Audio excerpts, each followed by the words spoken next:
الحمد لله رب العالمين والعاقبة للمتقين والصلاة والسلام على سيد الأنبياء والمرسلين نبينا محمد وعلى آله وأصحابه ومن تبعهم بإحسان إلى يوم الدين. الحمد لله الذي هدانا لهذا وما كنا لنهتدي لولا أن هدانا الله. رب اشرح لي صدري ويسر لي أمري واحلل عقدة من لساني يفقه قولي. اللهم انفعنا بما علمتنا وعلمنا ما ينفعنا وزدنا علما. اللہ تعالیٰ کے فضل و احسان سے سورہ النساء کی آیت نمبر 147 تک ہمارا سبق مکمل ہو چکا ہے. آیت نمبر 148 سے 152 تک انشاءاللہ آج ہم تلاوت کریں گے. اعوذ باللہ من الشیطان الرجیم.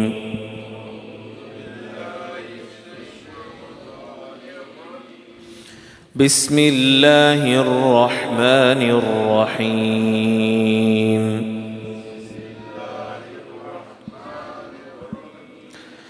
لا يحب الله الجهر بالسوء من القول إلا من ظلم.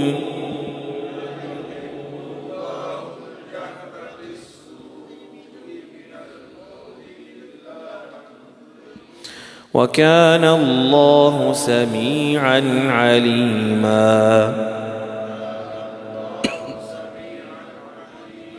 إن تبدوا خيرا أو تخفوه أو تعفوا عن سوء فإن الله كان عفوا قديرا.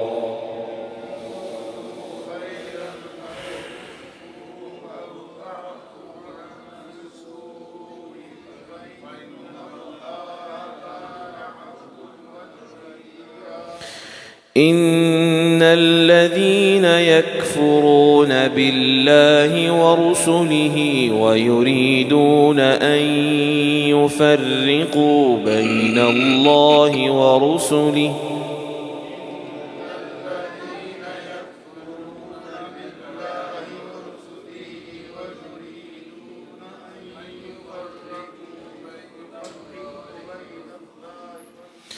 ويقولون نؤمن ببعض ونكفر ببعض ويريدون أن يتخذوا بين ذلك سبيلا.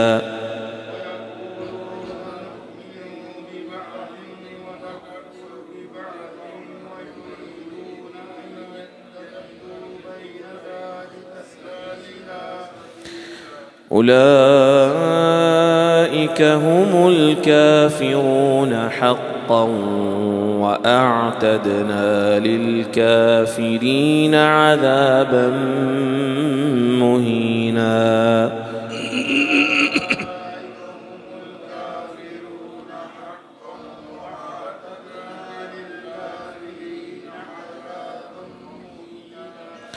والذين آمنوا بالله ورسله ولم يفرقوا بين أحد منهم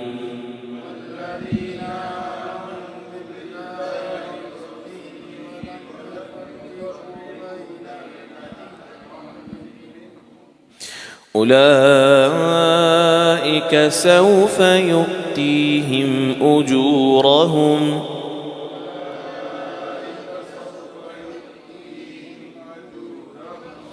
وكان الله غفورا رحيما.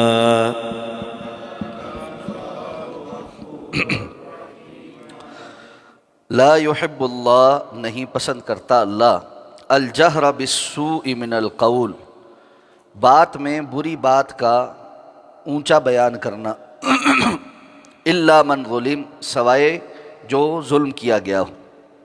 وَكَانَ اللَّهُ سَمِيعًا عَلِيمًا اور اللہ ہمیشہ سے بہت زیادہ سننے والا اور علم رکھنا والا ہے.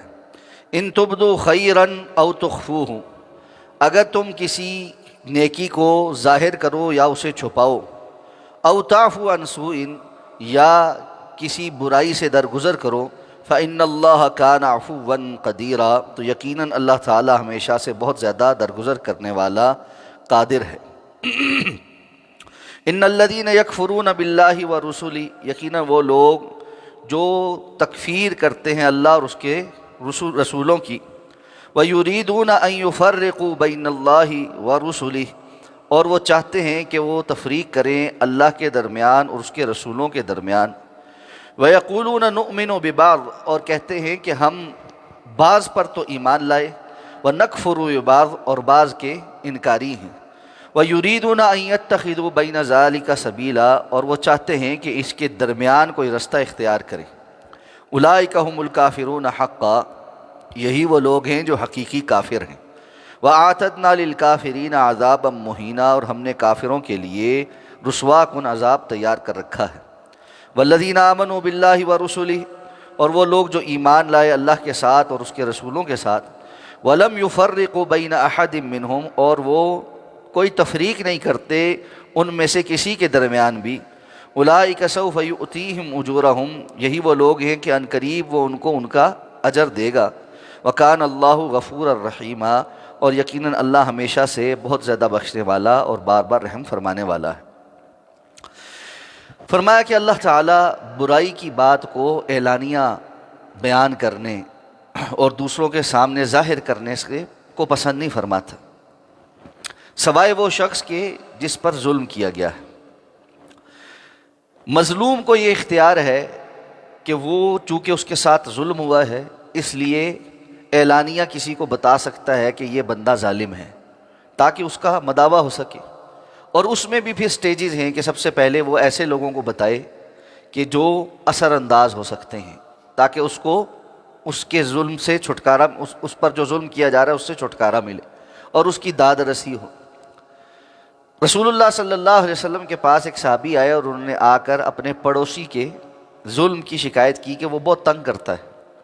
تو آپ نے ان کو یہ نسخہ بتایا کہ تم ایسا کرو کہ اپنے گھر کا سامان اپنے گھر کے سامنے نکال کر باہر رکھ دو۔ تو انہوں نے ایسے ہی کیا۔ اب جو بھی بندہ آتا پوچھتا بھائی کیا ہوا، یہ سارا سامان کیوں گھر سے باہر نکالا ہوا ہے؟ تو وہ کہتے میرا پڑوسی مجھے جینے ہی نہیں دیتا کہ میں اپنے گھر میں سکون کے ساتھ رہ سکوں۔ اب ایسے میں ہر بندہ اس کے اوپر لعنت ملامت کرتا ہے کہ یہ دیکھو کیسا پڑوسی برا ہے۔ تو اس پر اس کے پڑوسی نے اس سے معذرت کی کہ بھائی واپس اپنے گھر میں سامان رکھو۔ تو یہ اس لیے کہ تاکہ جو ظالم ہے اس کو سزا ملے۔ رسول اللہ صلی اللہ علیہ وسلم نے فرمایا کہ مالدار آدمی کا کسی کا مال غصب کر لینا اور ٹال مٹول سے کام لینا کہ وہ ادائیگی نہیں کر رہا، اس کے لیے اس کی سزا بھی ہے اور اس کی عزت کو حلال کر دیتا ہے۔ یعنی اگر کوئی بندہ کسی کے ساتھ مالی لین دین میں دو نمبری کر رہا ہے اور اب جو مظلوم ہے وہ تادیبی کارروائی کے لیے اس پر کیس کر سکتا ہے، اس کو سزا دلوا سکتا ہے، اور اس کے ساتھ ساتھ اب وہ دیگر لوگوں کو بتا سکتا ہے کہ یہ فراڈیہ ہے، اس کے ساتھ لین دین نہ کرے، تاکہ لوگ اس کی دھوکہ دہی سے بچیں۔ اور اسی طرح اگر کسی شخص نے کسی دوسرے کے ساتھ کوئی اور زیادتی کی ہے جس کی وجہ سے وہ یہ سمجھتا ہے کہ یہ اخلاقی طور پر ایسی زیادتیوں کا مرتکب ہے کہ دوسرے لوگ بھی اس سے متاثر ہو جائیں گے اور وہ اس کے ظلم کا نشانہ بنیں گے، تو وہ دوسروں کو اس کے بارے میں بتا سکتا ہے۔ ہاں اگر کسی شخص میں کوئی ویسے عیب ہے جس سے دوسرے کسی کے اوپر کوئی ظلم نہیں ہو رہا، تو اس کے متعلق حکم یہ ہے کہ اس کو دوسروں کے سامنے افشا نہ کیا جائے۔ اگر یہ بندہ دوسروں کے سامنے کسی کا ایسا عیب بیان کرتا ہے جس کی وجہ سے وہ کسی پر ظلم نہیں کر رہا لیکن وہ عیب باہر اس کے اندر موجود ہے اور وہ اس کی پیٹھ پیچھے اس کی بدنامی کے لیے لوگوں کے پاس جا جا کر پروپیگنڈا کر رہا ہے، تو یہ غیبت اور چغلی ہے اور یہ فساد ہے جو سخت حرام کام۔ اور اگر وہ اس کے اندر کوئی ایسا عیب بھی بیان کرتا ہے جو اس میں ہے ہی نہیں، تو پھر وہ بہتان لگانے کا جرم بھی کر رہا ہے۔ اس لیے یہ بات سمجھنی چاہیے کہ اس سارے معاملے میں ہر بندے کو گفتگو کرتے ہوئے یہ جاننا ہے اور اچھے سے پرکھنا ہے کہ آیا واقعتاً وہ مظلوم ہے بھی یا نہیں، اور اسی طرح اس کو اس بارے میں کتنی بات کرنی چاہیے اور کتنی نہیں کرنی چاہیے۔ فرمایا کان اللہ سمیعا علیما، اللہ ہمیشہ سے بہت زیادہ سننے والا اور علم رکھنے والا ہے کہ تم کیا کر رہے ہو، کب کس نے کیا کیا، اللہ سے مخفی اور پوشیدہ نہیں ہے۔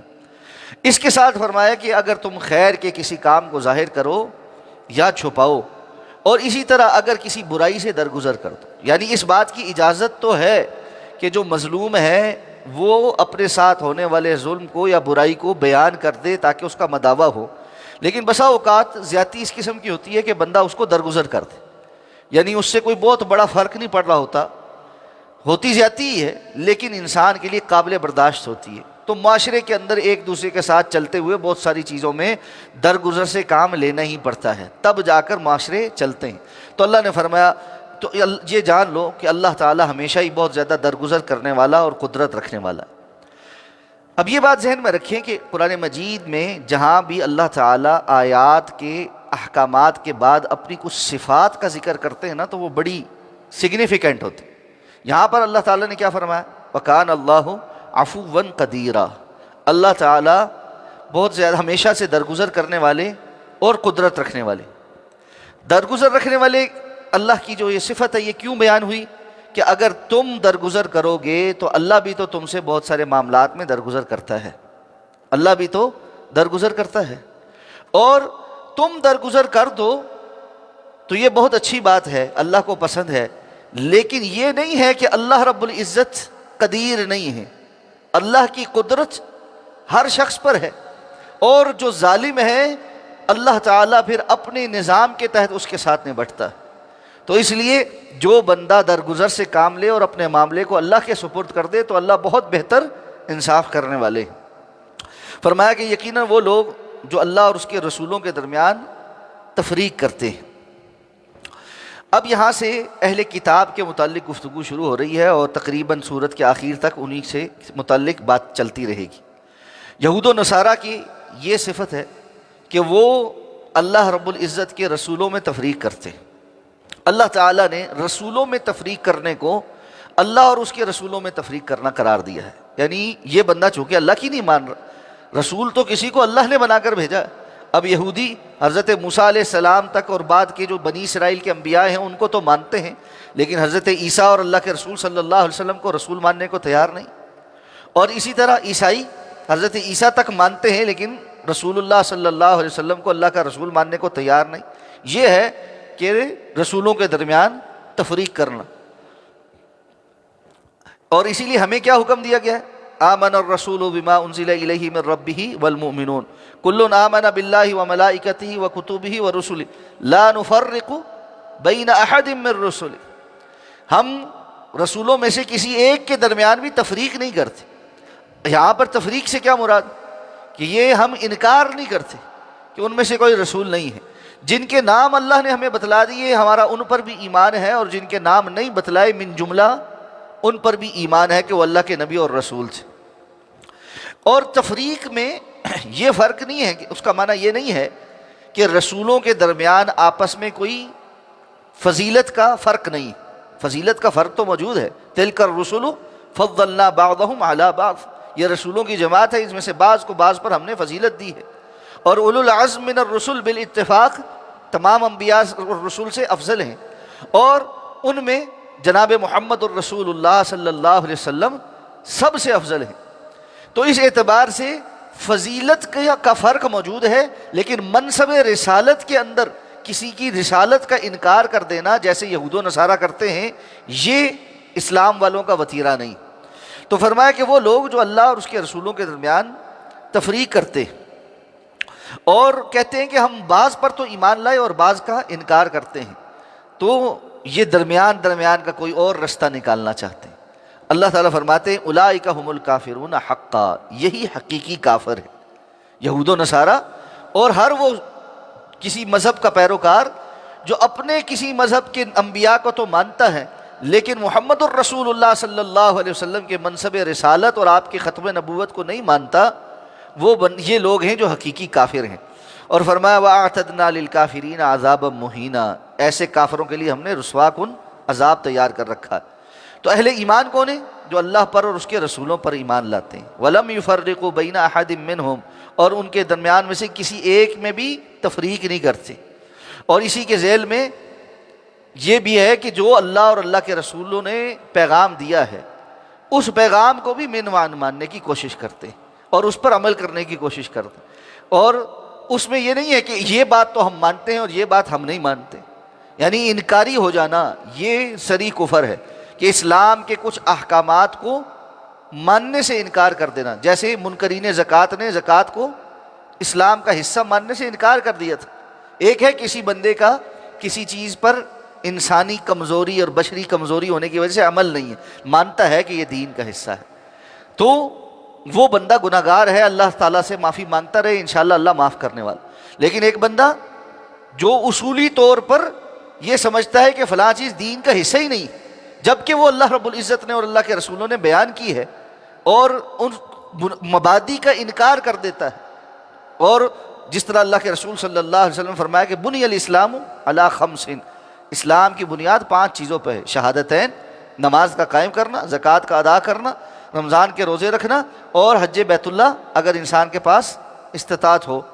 ان میں سے کسی کا بھی کوئی بندہ اگر انکار کر دے کہ یہ دین کا حصہ نہیں ہے تو پھر وہ بندہ بالاتفاق کافر ہو جاتا ہے۔ تو فرمایا یہ وہ ہیں جو اللہ اور اللہ کے رسولوں کے درمیان تفریق کرتے، اور کچھ پر ایمان لاتے اور کچھ پر ایمان نہیں لاتے، تو اس کے مقابلے میں وہ ہیں جو تفریق نہیں کرتے، تو ان کے لیے فرمایا اولئک سوف یؤتیہم اجورہم، یہی وہ لوگ ہیں جن کو عنقریب اللہ ان کے اجر عطا فرمائے گا، ان کا بدلہ عطا فرمائے گا۔